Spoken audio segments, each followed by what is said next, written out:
Hello, welcome back to part three. As I continue my commentary on this interview here, they get into the Ark of the Covenant, as you can see here. So let's get going with this. That's the Moses story. He takes that with him. He flees with all his new followers. There were no slaves in Egypt. I'm going to say this again. There were no slaves in Egypt working on pyramids. There people had their home slaves, but there were nobody building pyramids. We know this for a fact because we have all the work records. We discovered all the Oh, broken legs and really? broken arm records. We have all the payroll records, all of Come them. on. Yes, it's all done. We have all, it's all in the museum now. So we have all the information that showed these people were. Well, he's probably correct on that one, because no, they were probably working on some of the smaller, not building the pyramids because those pyramids couldn't be constructed today. I don't know if he goes into this one later, but L.A. Marzulli and Timothy Alberino talk about the construction of the pyramids and the size of the stones and the precisions of the cuts in them is not something that could be reproduced with today's technology. So he's right. The Jewish in there, they were slaves. They were not, and they probably weren't working on the pyramids, but there was plenty of stuff going around, plenty of work to happen. Slavery was pretty common back then. Were paid, they had insurance, they had coverage, they had all this. We know for a fact that these people were not slaves. The people that were this exodus that left out of Egypt, they were the people who converted from believing in multiple gods to believing in the one God religion, monotheism, following Akhenaten. And he fled with all these people out of Egypt with the Ark of the Covenant. And that's why the powers that be sent an army after him. They're like, you took the source of our power. Um, they couldn't take the. I sincerely doubt that they were going to be able to. Well, for one, they didn't take the Ark of the Covenant out because the Ark of the Covenant was built right as stated in the Bible. There, the it. I'm not saying whether or not they had like some kind of source of the power. I don't know.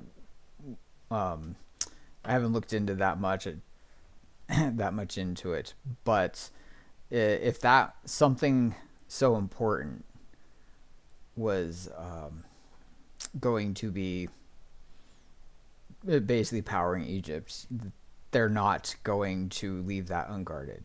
That is not going to be just an easy walk in, walk out. You're gonna look at the very bottom pits, the heart of the pyramid.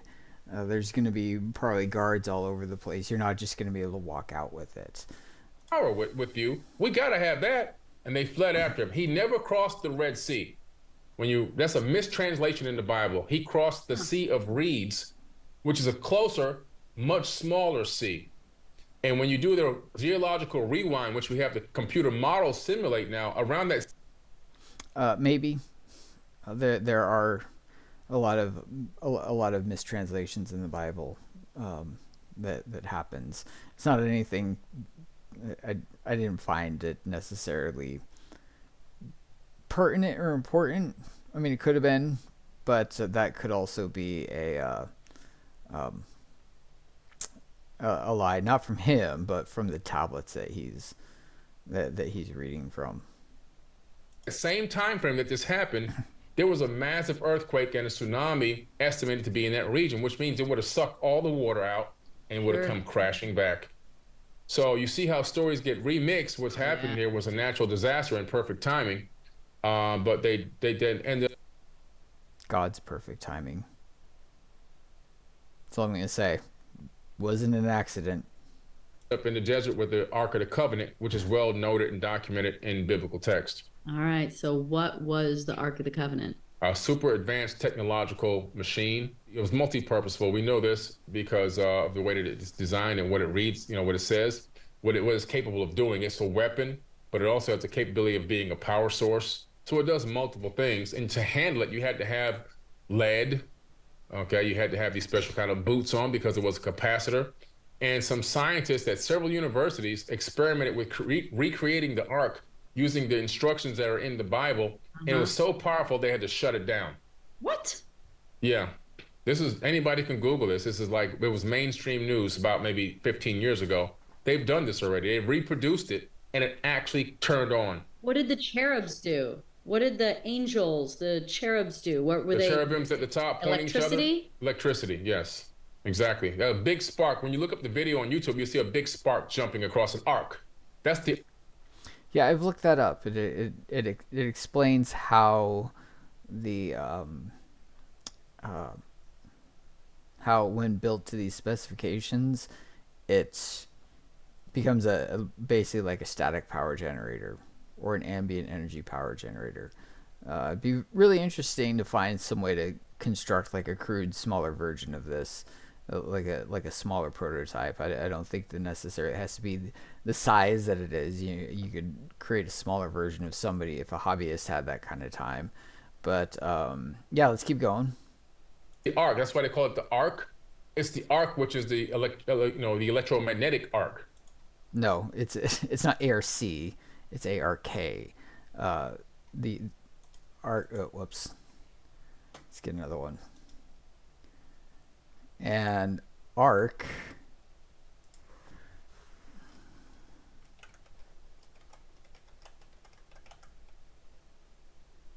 actually let's look up arc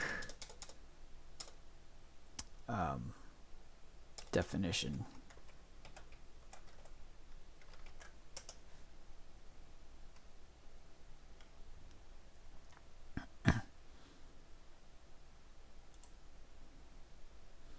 Right here.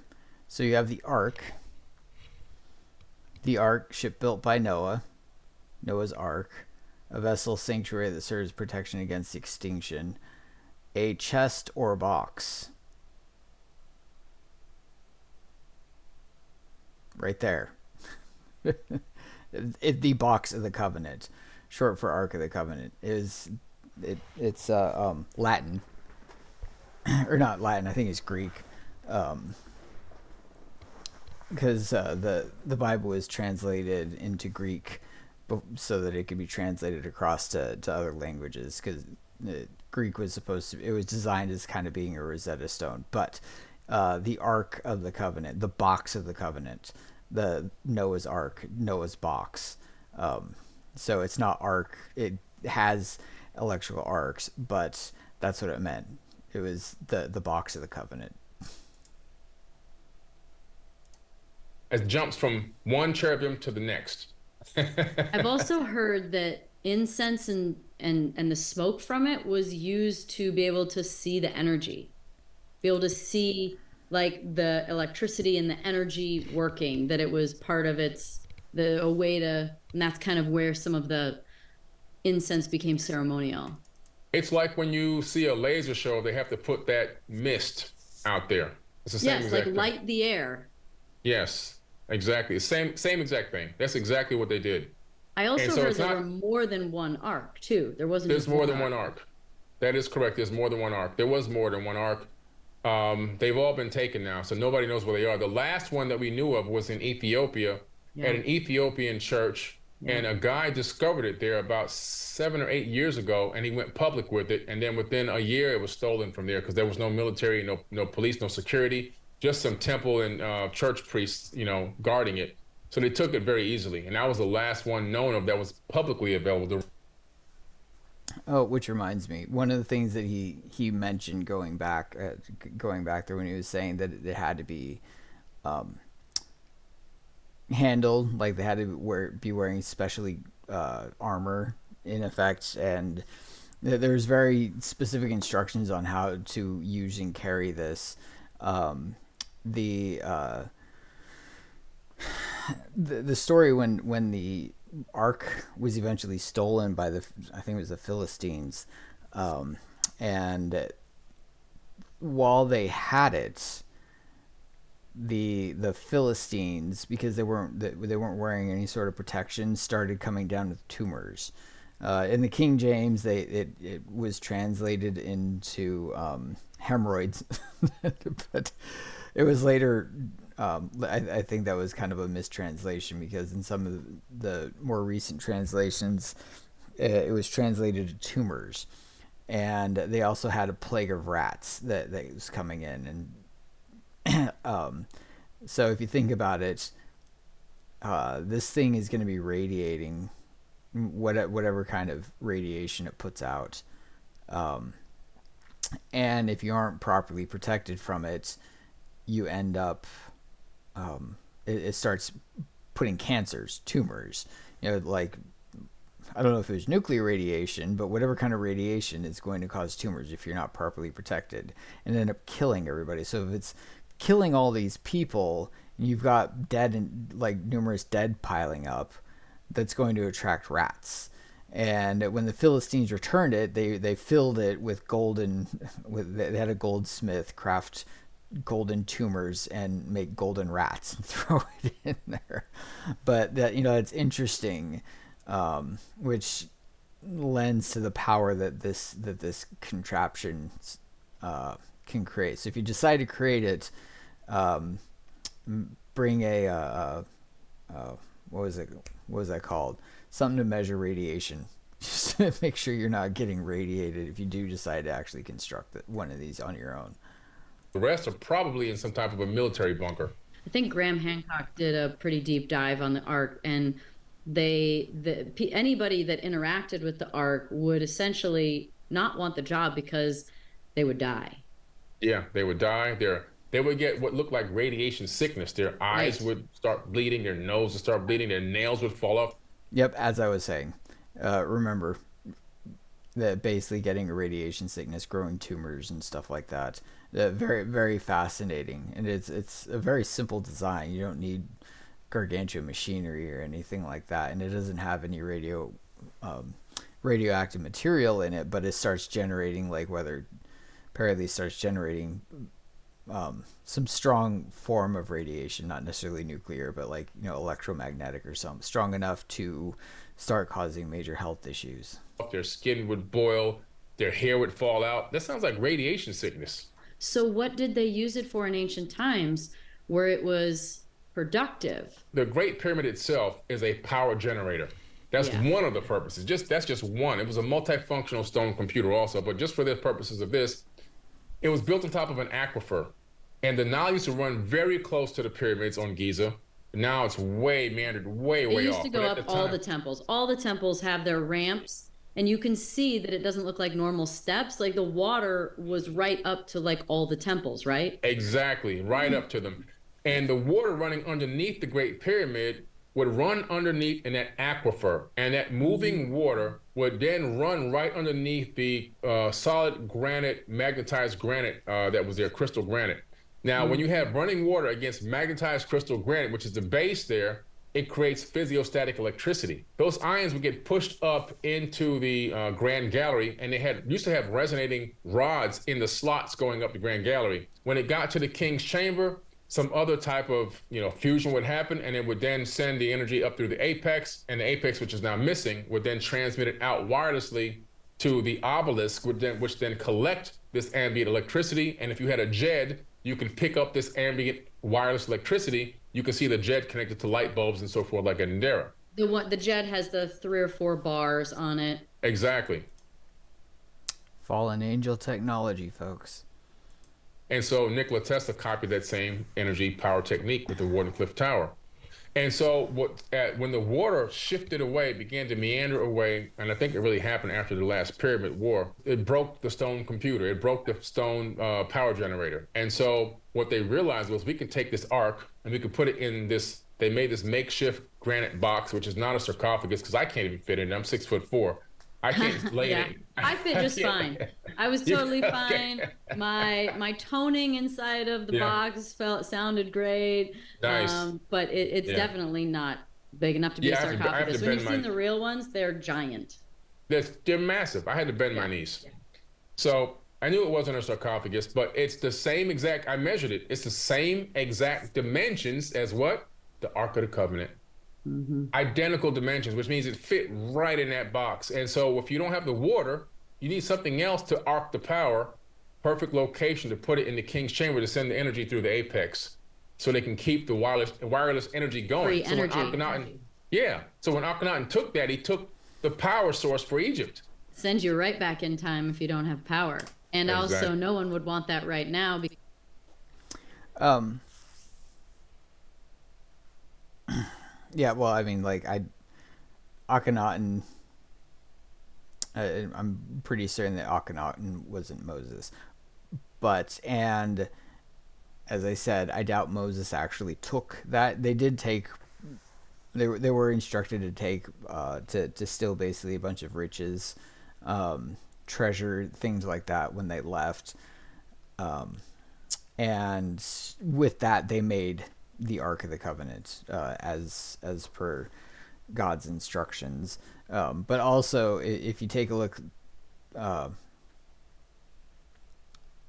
I think it was like 4 or 5 thousand people. That's a large amount of people. That's a large workforce. And if you have that much of a workforce in a city just up and vanish, you're looking at some major economic problems. Um, that's not an insignificant amount. institutions would lose billions of dollars because you would be allowing free energy. Free energy puts everyone on the equal playing field. No more third world country. If you got energy and water, everybody's equal, and they don't want that. They want to keep the boot on the necks of the people and control and hoard the power in one region so they can dominate the rest of the planet. What do you believe the temples were used for? Temples had a couple of different purposes. One, they're built on Yeah, he's right about that. Control the energy, control the water, control the food. top of these extreme magnetic fields. And so, in some way, they would harness those magnetic fields for some type of energy purposes. In some way, they were utilizing this energy for, like the fountain of youth. They would utilize it for anti-aging techniques, anti-aging methods. Also, there's a couple of temples that sick people would be allowed to go into. Right. And it would walk between these two magnetized granite plates, and it would heal them. For the Annunaki Atlantean people or the pharaohs, it was anti-aging. They've done experiments inside of some of these temples and some of these similar magnetic fields where plants grow twice as fast and are more abundant. And so, they were built. Plus, also the design of them had ancient secrets and mysteries. I didn't trim that. I must have been something wrong on their end, but I didn't trim that. That was that was on their end. Encoded into the actual construction technique that was left behind for people to read. People who knew the brick masons and so forth, they get information from these structures and buildings in as the well. Pattern of the building of the temple, like how the rooms were organized, how you'd walk through it. Yeah, right, exactly. I ended up getting a feeling when I was there that it felt like where they used to practice magic, what we would call magic now. They used to, it felt like somewhere they used to practice those things, do everything from change the weather to heal people. See, they understood something. So the English language, which has now dominated the entire planet, that's not an accident. The English language is the weakest language. And what I mean by that, words have power.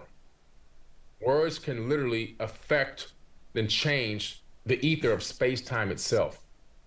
And he's right. I don't know much about like where the English language falls on the spectrum of power, but we are a universe that is created from words, or the vibration of words. Forget where it is, but it says that the word is with God, and the word was God. And it's when you boil down our existence to the smallest I guess like component, this existence is light and sound. And Jesus said, you speak life and death through your tongue. So something to that effect. paraphrasing there. But yeah, vibration, word vibration does have, it carries power with it. The further back you go in time, the closer you get to the language of light, which is what the ancient Kemetic people and Egyptians would speak back in ancient times. Those words had supreme power over reality itself. And so, just speaking certain ways and saying certain things can control different outcomes, because we know cymatic frequencies, which are created by our vocal cords, they emanate out of you. We think they're just words, but they're actually codes that the universe picks up, programming codes, and then the universe then enacts those codes. That's how a lot of things happen.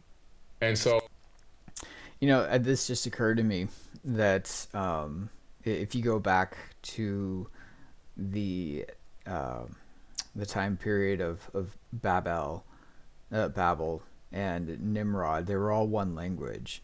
And when God confused their languages, I'm wagering, as he said, that if we let them go, there will be nothing that they can't accomplish. And considering that Nimrod was a very wicked individual, that was not going to be working for a great and altruistic society. They were probably using this language that he was talking about, and then God steps in and confuses their language and basically disempowers it, presumably, and ends up causing that fracture to happen. it's a way of creating different realities, and it's the power of the voice and the power of speaking. And so, coming into English, which has now dominated the whole planet, we have one of the weakest forces that we can speak. It's easy to understand, it's easy to pick up, but Mm. it has the least power over the space-time energy. I want to talk about DNA, but I feel like I want to talk about where we came from, Anunnaki, what we are made of, like what makes us up, like what makes us humans. So going back then, it's really generally like what is the extraterrestrial's role in the civilization? Um, we were made from clay and given life. It's that simple. I firmly believe that there was other sentient races on here that were probably made from clay. I I can't quite recall which mythos it was, but we might not have been the first sentient beings made from clay, but we are the only ones that were created by the creator of this universe. Uh, it's just my personal hypothesis that God gave the angels the power to create and infuse it with life. Basically, because he likes to share his power, share his creation, and have like an organic creation growing. So there are many other life forms. They were probably created by the the sons of God, the angelic race. Um, but from my research, it sounds like they were not only falling to pride, falling to the lie, but creating these so that they could be worshipped, so they could be the most high, and then that's where humanity steps in. I believe it's, which I can make a whole video on it later, but our purpose, aside from a lot of Christians and stuff will talk about how we were made for the purpose of fellowshipping with God and being brought in to the family, which yes, that is a purpose, but God doesn't ever do anything on a singular purpose. Yeah, you be lucky if he does anything less than seven. Um, it's very very multi-leveled, but I it's my I've come to the understanding that we were created to correct the issues that came about when a third of the angels fell, and I don't think that they all fell to Earth. The universe creation is vast, and they were probably struck down and bound to whatever planets that they were associated with at the time, and all struck down before the feet of the kings there. Station. So, where did it begin from your knowledge? Well, if you look at these ancient Sumerian tablets, a special tablet, there's two actually real good ones: the Epic of Atrahasis and the Enuma Elish and the Seven Tablets of Creation. Those are two separate writings that are so profound because they talk about not only our solar system, but the actual creation of our solar system. They talk about the creation of Earth itself. That This could get good. information from the Enuma Elish got copied into the modern day Bible, but only a small amount of it. The full story is in the Enuma Elish. You discover that a very long time ago, there was another planet named Tiamat. This planet was actually the fourth planet. Mars was a habitable moon of that planet. This planet was 4 to 6 times larger than Earth, a water-bearing planet with land and life. And supposedly, it's when the sun reflected off of it, it was so beautiful it would rival the sun's glory. That's how beautiful this planet was. Now, in this process of the formation of our solar system, there were a lot of different rogue planets and moons that were out of sorts.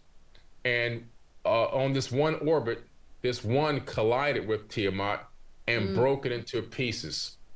Now, a giant piece swung away and recoalesced with all the water, organic life. It used to have living people on it. It recoalesced and moved into the third position. It tugged along with it Lamu, which is the moon, and became the Earth. And the rest of it broke up into giant chunks and became the asteroid belt. And then it slung Mars into this weird elliptical orbit around the sun. And computer models by NASA and the European Space Agency confirmed this, that Mars used to orbit another planet that's now missing, and which is why it has such a weird orbit. And when you look at Mars, one side is charred, the other side is smooth, and which is crazy. So it means that the side that's charred is the side that took the brunt of the hit from the exploding pieces of Tiamat.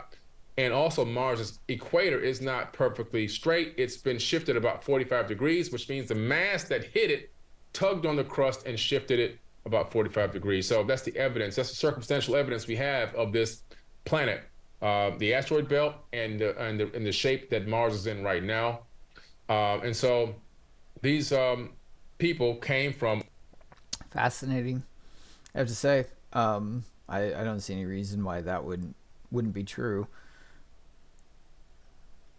So yeah, I've always wondered how the creation of our asteroid belt came into being.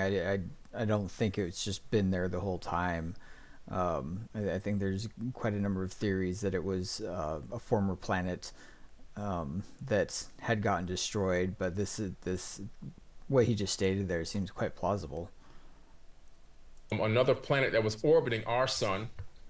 They were on a planet named Nibiru, according to the Enuma Elish, and they came from Nibiru to Earth. Who remembers the Nibiru event just a few years ago? I forgot how long ago, but it was a real big uh, news event. I think it was like what, 2007? No. Yeah, it was like I think it's like 2007, 2008, something like that. But yeah, it's out there. They went through the Hammond Bracelet, which is the asteroid belt. They got down to Earth, and then one of them did and decided, wow, this is incredible. I finally found the gold that we need. I found the resources that we need. We can create a breakaway civilization here. All the resources are here to start over again or start a fresh civilization. And so he used this thing called a crystal tablet, which is crazy, to communicate back with his planet and let them know that he has found the place to create a new civilization. Quantum entanglement. If you can get like two tablets or two anything that has a quantum entanglement in one of them, and they can pick up the vibration of a voice, it can transmit and you'd be able to hear what somebody says over. Well, in quantum entanglement, distance is irrelevant. They both respond at identical at an identical response. There's no time delay. And shortly after, this pantheon, they call it a pantheon. So pantheon did not originate in Greece and all that. It originated in the ancient Sumerian tablets. This pantheon of these beings. Okay, and we're gonna stop it there. That was 2 segments, and I will pick up the next one later. So thanks for sticking around, and we're going to keep getting through this. Looks like we got 1, 2, 3 more days worth. So it'll be interesting to see what we got coming up. I will catch you later. Bye.